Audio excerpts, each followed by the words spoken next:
그리스도 안에서 사랑하는 성도 여러분, 이동훈 목사의 성경의 세계 시간입니다. 우리는 교회 이야기를 되풀이하고 있습니다. 오늘 이 시간에는 전 시간에 종교개혁 당시에 교회관이 어떠했던 것을 살펴보았습니다. 그때는 교회에 대한, 그러니까 종교개혁이라는 말 자체가 신앙의 새로운 발견이었습니다. 그 새로운 발견은 성경으로 돌아가자는 것이 핵심이었습니다. 교회에 대한 이해도 마찬가지라고 생각이 듭니다. 교회에 대한 이해가 중세 교회에서의 교권적 교회 혹은 제도로서의 교회가 유일했다고 하면은 16세기 종교개혁 이후의 교회는 보다 더 개인의 영성 속에 발견되어지는 교회로 자리를 잡았지 않는가 싶습니다. 그것은 또다시 무형교회와 유형교회로 구분하기 시작했고, 객관적 체험과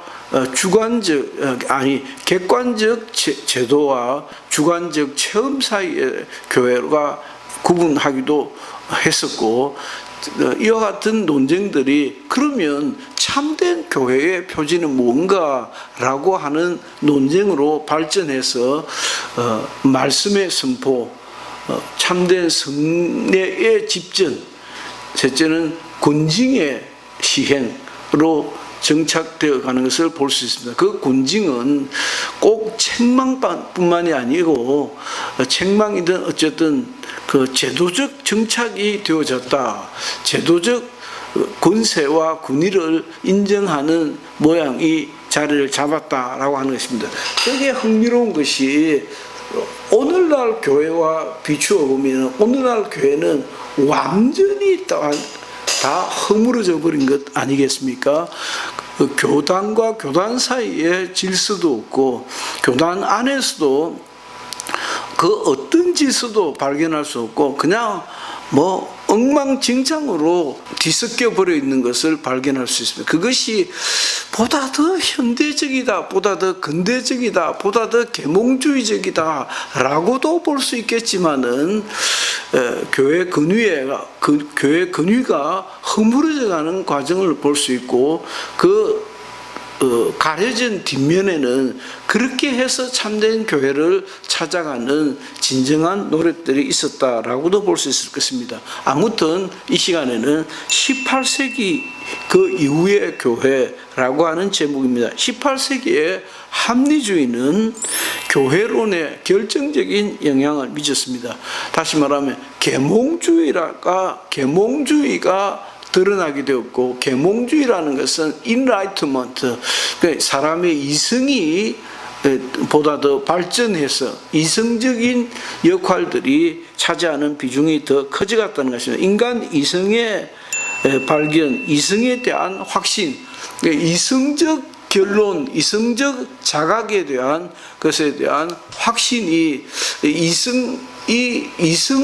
인간 이성만으로 마치 진리를 찾을 수 있고 선에 이룰 수 있는 것 같은 그러한 분위기가 한 시대 동안에 쭉 있었던 것을 볼 수가 있습니다. 합리주의는 신앙의 일들에 대한 무관심한 반응을 보였을 뿐만 아니라 교회를 위하여 열심을 내는 일조차도 비판을 하면서 교회를 다른 인간 사회와 같은 단체로 제한해서 이해하기 시작했다라고 보면 되겠습니다.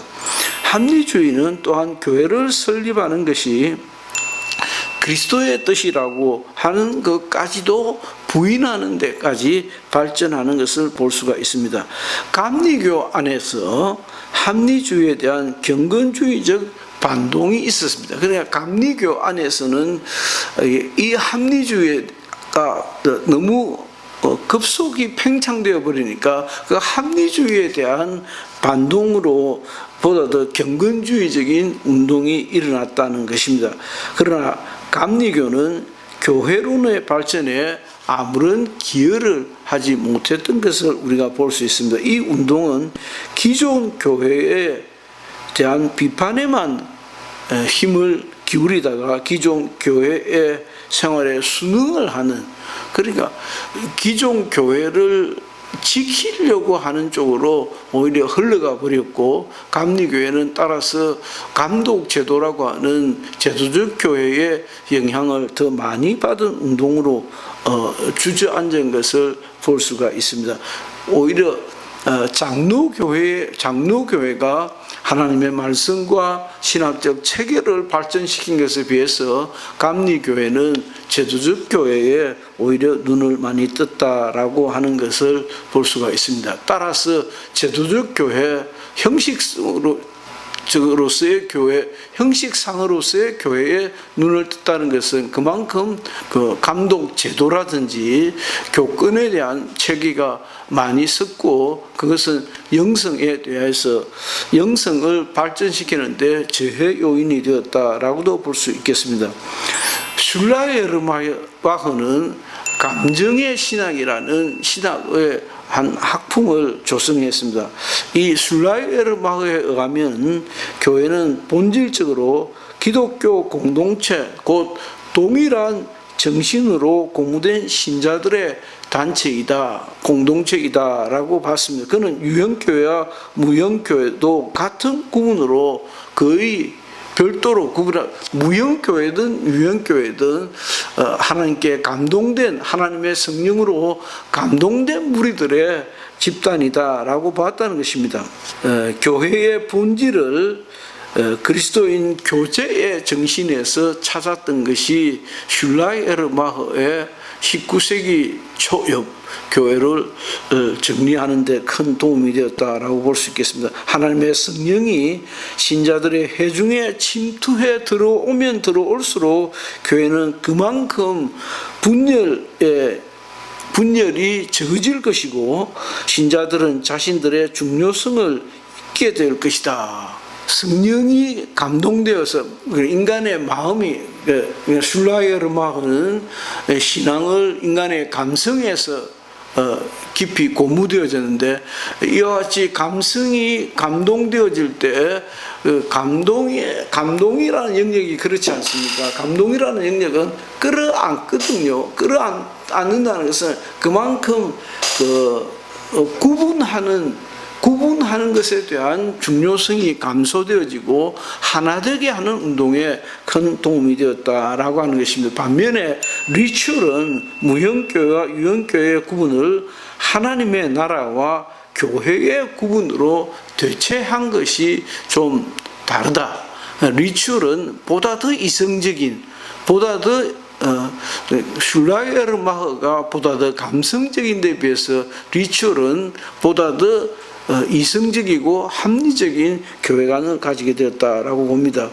그리고 교회는 교회를 위하여 모인 공동체로 간주하면서도, 그러므로 그에 있어서 교회는 예배라고 하는 한 가지 기능을 가진 외적인 기관으로 단순히 그렇게 보았다라고 하는 것입니다. 이 기능을 통해서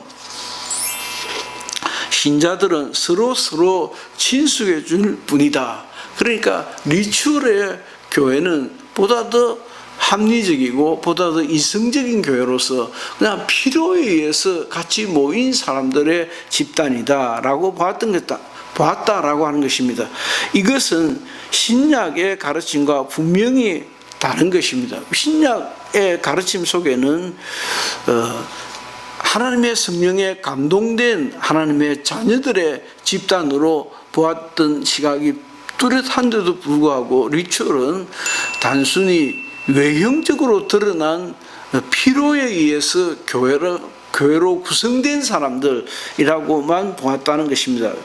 리추얼의 교회관은 단순한 사회적인 기관으로서 하나님이 심으신 기관이라기보다는 인간적인 기관으로 보다 자유주의적인 교회관으로 발전해 갔다라고 보면 거의 맞는 것이라 할 수 있겠습니다. 자, 우리는 여기에서 좀 정리를 해야 될 것 같은데, 저도 여러분들께 지난 역사에 있었던 교회를 소개하면서 한 번 더 확인을 하게 됩니다. 그러면 너무도 당연한 것이죠. 인간의 이성이 발전해 시간이 지나가면서 인간의 이성이 보다 더 장기어지고 더 예속되어지고 제도에 얽매여지는 것이 아니라 인간 역사의 발전은 인간 이성의 발전이고 이성의 영역이 보다 더 활발하게 개진되어지는 역사가 아닌가라고 하는 점입니다. 그것은 교회도 마찬가지라는 것입니다. 교회 역시 최초의 교회는 복음이 전해지면서 교회로 모이게 되었고 교회로 모였을 때의 그 감동은 성령이 개입하면서 이야 하고 어마어마하게 이 세상과 구별된 새로운 별도의 어떤 공동체인 것으로 생각을 했고 그렇게 간주하면서 그것을 보다 더 교리화 혹은 교조화 시키면서 교회가 굉장한 것으로 그 교회의 리더십을 가진 사람은 엄청난 영광과 권위를 가진 사람으로 교황과 사제들이죠. 그렇게 되어졌는데 그러나 인간 이성의 발전에 그러니까 16세기 종교개혁 이후 점점 계몽주의의 영향을 받았던 인간 이성은 교회에 대해서도 마찬가지라는 것입니다. 교회에 대한 기본적인 것은 성경적 교회로 돌아오기 시작했다는 것이고 그것은 굉장히 고무적이고 정상적인 모습이라 할 수 있겠고 그 정상적인 교회 안에 유형교회와 무형교회를 구분했고 국가와 교회를 또 구분하기 시작했고 객관적 교회와 주관적 교회가 또 구분되어지기 시작했다는 것입니다. 점점 그런데 이와 같은 양자 구분에도 불구하고 그 구분 속에는 꾸준히 인간 이성이 차지하는 영역이 보다 더 크게 지배하고 있는 것으로 발전되어져 왔다라고 하는 것이 맞겠습니다. 자, 우리가 여기에서 지난 월요일과 오늘 이어서 한번 생각해 볼 수 있는 것은 교회사는 오순절 이전에 시작이 되었는가 아니면 오순절 이후에 시작이 되었는가를 우리가 생각해 볼 필요가 있겠습니다. 첫째 질문입니다. 첫째 우리가 논의해 볼 수 있는 것은 사도행전을 사도행전이라 하지만 실제적으로는 사도들의 행전이 아니지 않습니까? 거기에는 바울이 어떻게 로마에 정착하게 되고 로마에 가서 복음을 전하게 된 그 과정이 그냥 소아시아 지역에 복음이 어떻게 확장되어졌는가가 잠깐 보여질 뿐이고 바울의 사역이 집중적으로 나타나 있습니다. 그러나 신학자들이 공통적으로 하나 인정하는 것은 사도행전은 곧 성령행전이다. 성령의 행전으로 인해서 교회가 교회되기 시작했다. 따라서 교회행전이다 라고 보는 측면이 있습니다.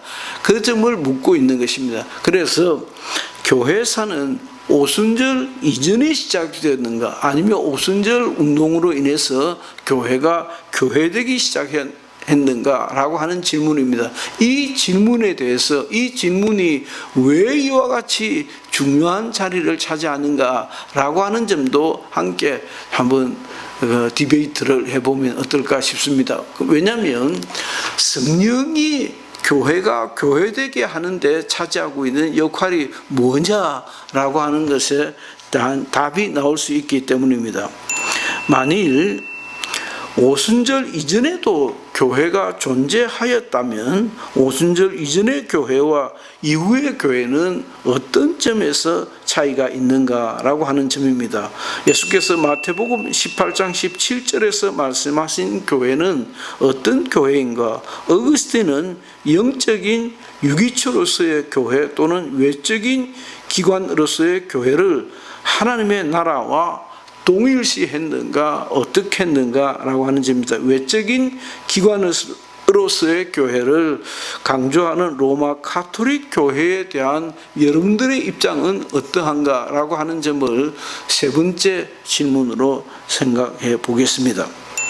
종교개혁자들은 국가로부터의 교회의 완전한 독립을 강조하지 않은 이유가 무엇인가? 있다라고 하는 것입니다. 마지막 다섯 번째는 루터와 칼빈의 교회에 대한 차이는 어떻게 생각하는가 하는 점입니다. 자, 이와 같은 한 5가지 종류의 질문을 가지고 여러분들이 한번 정리를 해보는 것도 교회가 나는 아주 단순하게 쉽게 생각했는데 교회에 대한 논쟁의 역사가 없잖아 있었구나라고 하면서 우리는 좀 더 그렇게 사랑하고 그렇게 충성하고 받들고 있는 교회에 대해서 좀 더 애정 깊은 사고들을 할 수 있다는 것을 발견하게 된 것입니다. 이동훈 목사의 성경의 세계 시간이었습니다. 다음 시간에는 교회는 어떠한 성질을 가지고 있는가라고 하는 제목으로 로마 가톨릭 교회의 교회관 또 개신교회의 교회관하고 몇 가지로 좀 나누어서 교회가 가지는 교회의 성격에 대해서 교회의 본질적인 측면에 대해서 좀 더 살펴볼까 합니다. 이동훈 목사의 교회 이야기였습니다. 감사합니다.